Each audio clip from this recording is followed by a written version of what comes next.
Google has recently added a new feature, and that's a flight simulator in Google Earth. So let's test it out and see how it works. So first come to your browser and then head over to Google Earth. So search for earth.google.com.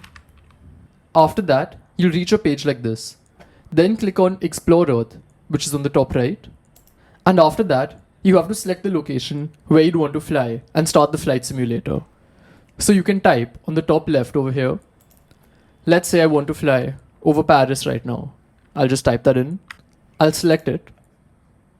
And as you can see, now we've reached Paris. Then you have to decide at what height you want to start. So if you want to be closer to the ground, just zoom in a bit. Let's say this height. And then click on Tools, that's over here. Here select Flight Simulator.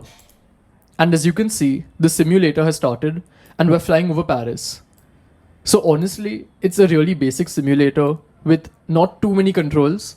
So to control it, we have the 4 arrows. So top is to increase speed, bottom is to decrease, and left and right is to turn. We can also use the mouse to point in a certain direction. And I've been using it for a bit and it takes some time to get used to it. But overall, it's an interesting feature that's still experimental. So let's see how it does once they build on this and make it better. So this is how it works, and let me know your thoughts on this. Goodbye.